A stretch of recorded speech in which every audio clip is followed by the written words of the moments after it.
Hey, what's up guys? So let's take a look at my new favorite dash cams, the Viofo A329S and A329T series of dash cams. And what's special about them is they've got top-notch video quality, a really nice feature set, including some nice new features that were not available on previous models, as well as some new add-on cameras to help capture some additional detail and add some new camera angles that a traditional dash cam would miss. Additionally, these add-on cams also use high-end image sensors. This is an area where some dash cams will actually cut corners, but not here in this case. And so in this video, let's take a closer look here at this updated A329X line of dash cams, and then I'm also going to explain why I've been replacing the main dash cams in both of my cars with these new models. Now, this updated A329 series has a wedge-shaped front dash cam with an LCD in the rear, and it's available in various configurations from 1 to 3 channels. The front camera records in 4K, and it uses the Sony Starvis 2 image sensor, the IMX678, and all of the add-on cameras record in 2K using the Sony Starvis 2 IMX675. And there's a bunch of options for different add-on cams. The standard rear cam, for example, that attaches to your rear window is designed to record back behind you. And you've also got the option for an exterior waterproof rear cam if the traditional rear cam is not viable to install in your vehicle. And then for the two new and unique add-on cams, number one, the interior cabin cam is bumped up from 1080p to 2K. And this new model uses a wider fisheye lens that gives you a wider field of view and helps to add side coverage.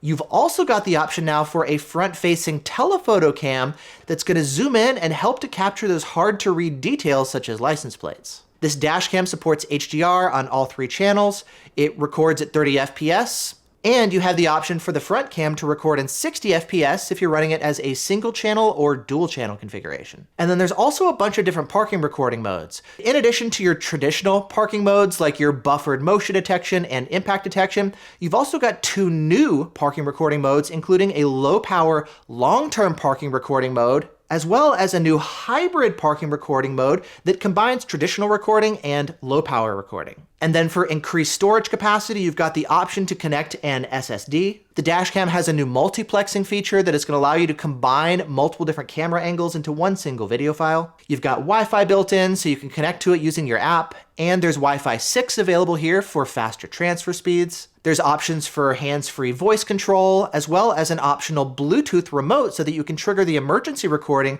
without actually having to reach up and touch the dashcam itself. And so there's way more to this dashcam beyond just, well, slapping it up on your windshield and having it record everything while you're driving and parked. Now, I've done an entire video series going over all these cool new aspects of the dashcam in pretty significant detail. In this video, we're going to be covering the highlights here of these new dashcams, but if you'd like more information about any of these new features, take a look at the links in the video description where you can check out some of these new features here in much more detail. Now, let's begin here by taking a look at the A329S's new interior cabin cam. And traditionally, these cabin cams are designed to point inside the car to record the passengers inside the car or anybody who might want to break into your car. Now, what's new here with this cabin cam is the fact that it actually uses a fisheye lens that's going to help it to not only record inside the car, but also off to the sides. And its field of view is significantly wider than what's used in traditional interior cams, such as its predecessor, the A229 Pro. And this is going to be helpful in case maybe you get T-boned while driving, or you get pulled over and an officer comes up to the side of the car. It's going to be able to help record that. Or even if you're parked, it'll record things like door dings or somebody who walks by your car and keys your car. Or what happened to me recently is somebody actually hit my car when they were trying to park next to me. And unfortunately at the time I didn't have a side-facing camera, and so I was reliant on just the front and rear cams to record what I needed to see. Next, we can take a look at the A329T's new telephoto camera. Now, this is going to be an additional front-facing camera with a 4x zoom lens. And it's specifically designed to help you capture important but really hard to read details such as license plates. And this is especially going to be important in case of a hit and run. You see, I've spent an inordinate amount of time trying to test and compare a bunch of different dash cams with different settings to figure out a good way to do it because it is very challenging.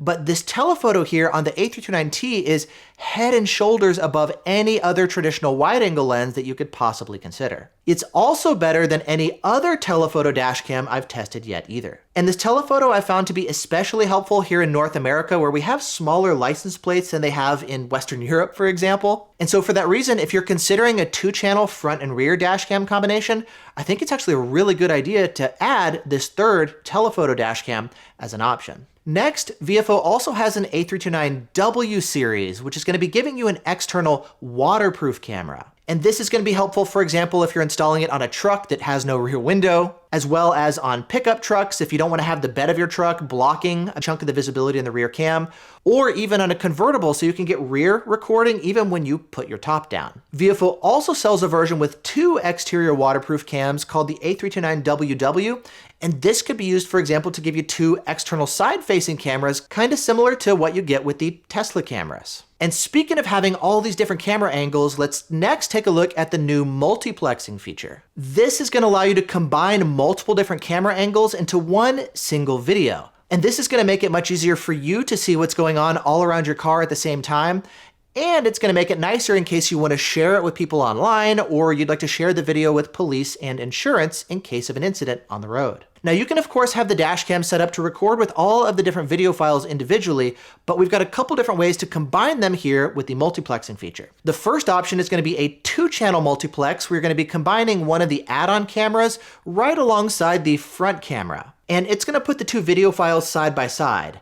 The front camera is going to stay at 4K, and the 2K add-on camera gets stretched up to 4K as well. This doesn't add any additional detail or anything, it just makes everything match and fit so they look good together when run side by side. If you've got a 3rd channel connected as well that's not multiplexed with the other 2, that'll just stay as a separate video file. Now if you'd like to multiplex all 3 channels together, you can do that too.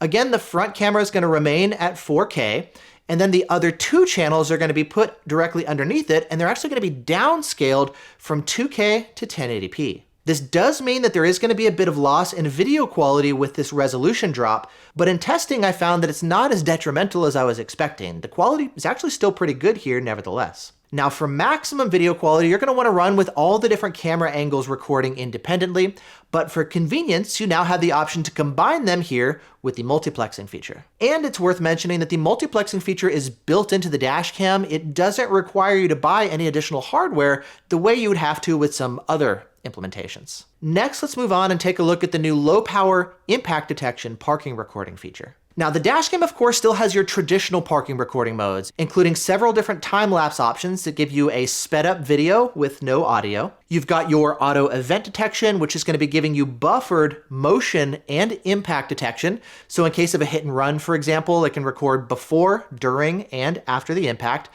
And it's got your low bitrate recording, which is going to be continuously recording everything nonstop, but at reduced video quality at a lower bitrate to help save space on your memory card. Now the downside to these modes though is because they're all recording continuously, they are going to use a fair amount of power. Now with the new low power parking recording mode on the other hand, the Dashcam is typically going to be asleep with only the internal G sensor running. And the idea is in case it detects an impact, it will wake up in 2 seconds and then begin recording. And compared to other Dashcams that have a low power parking recording mode, 2 seconds is actually pretty good. Now the downside to this mode is that obviously you're not going to be able to record before any impacts are detected.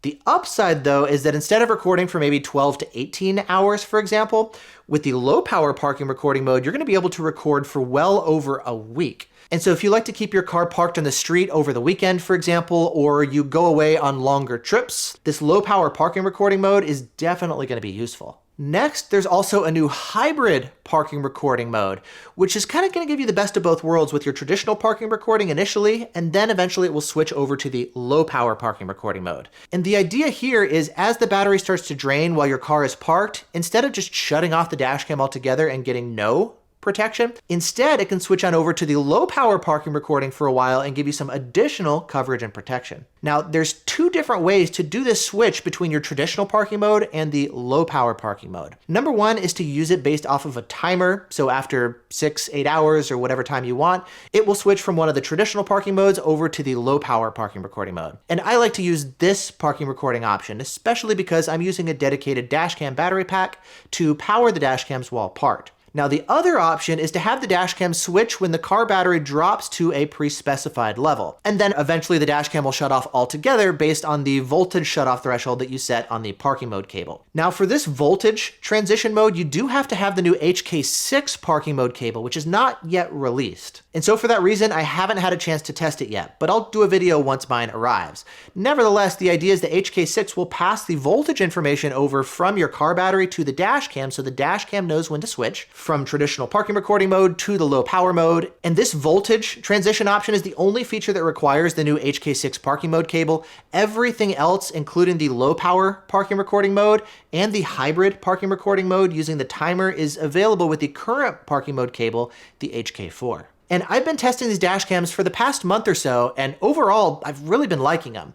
In fact, I've now replaced the main dashcams in both of my cars with these two models. In one car, I was running the A229 Pro, which is another dashcam I really like, but there's three main reasons that I decided to upgrade and go through the hassle of switching front to rear cables because the USB cable used with the A229 Pro is not compatible with the A329 series, which uses a different coax cable. Now, the first reason is the fact that if you're running the dashcam in a full 3-channel configuration, you still get to maintain high video quality on the front camera.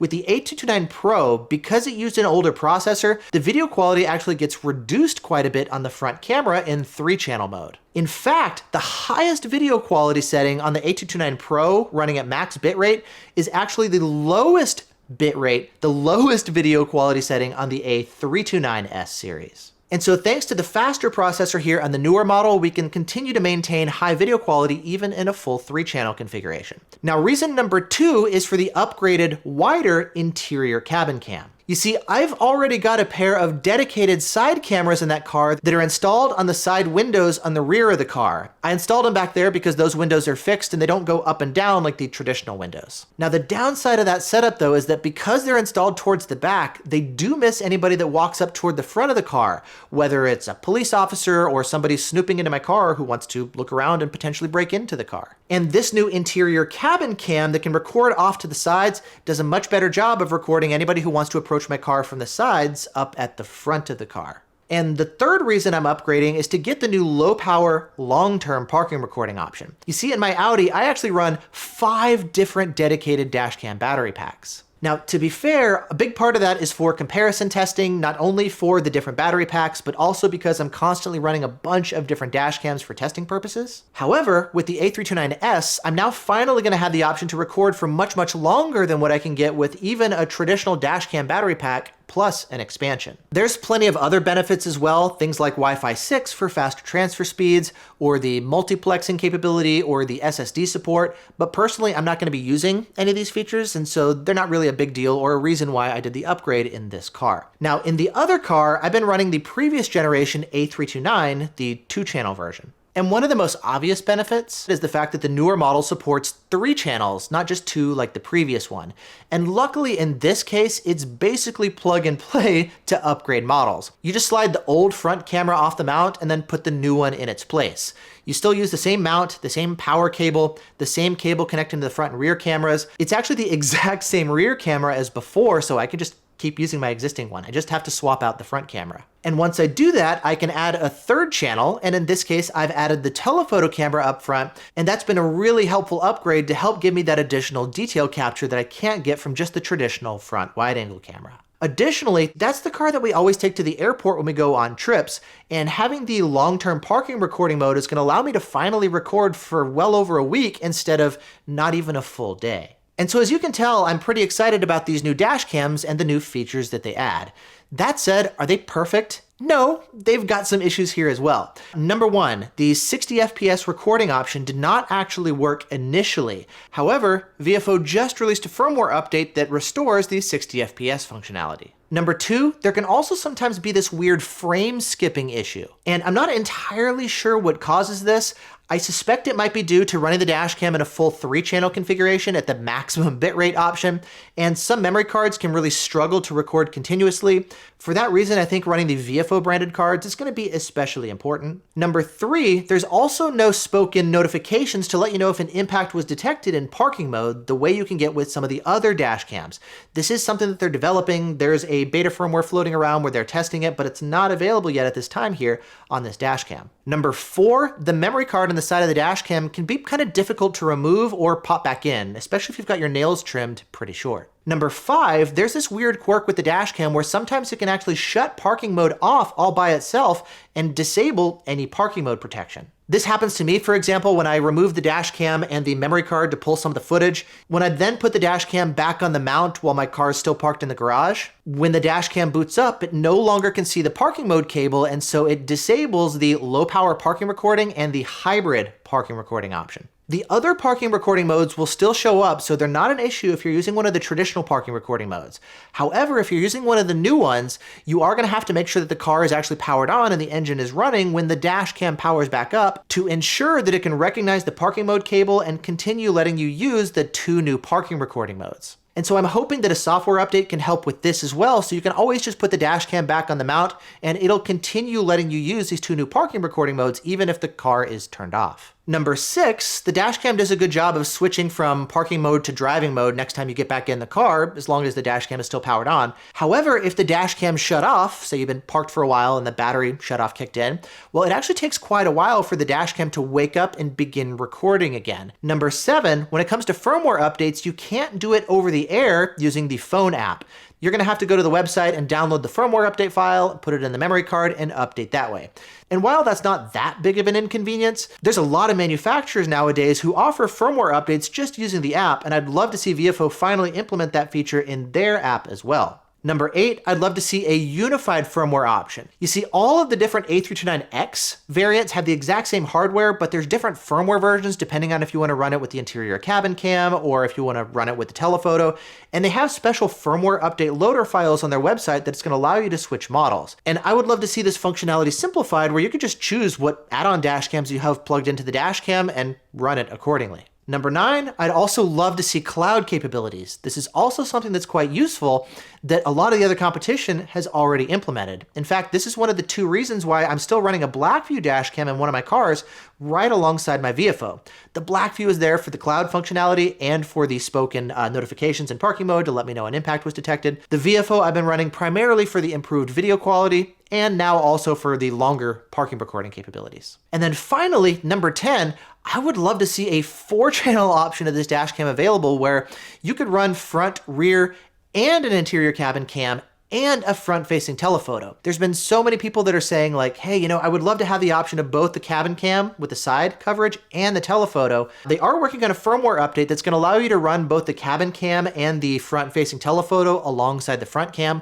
But again, remember, we're capped at just 3 channels, and so you're not going to be able to run the rear cam in that configuration. And so personally, I would love to see a 4-channel version where you can run all of these different dash cams without having to choose which ones you want to run. I would also love to see the telephoto built into the front-facing dash cam as well to make things more integrated, and I'd like to see it be more compact than some of the other dual-lens telephotos that are out there. Now, Viofo has a lot of different variants here of these A329Ts and S's and WWs, and a question that a lot of you guys have asked is, well, which one should I get?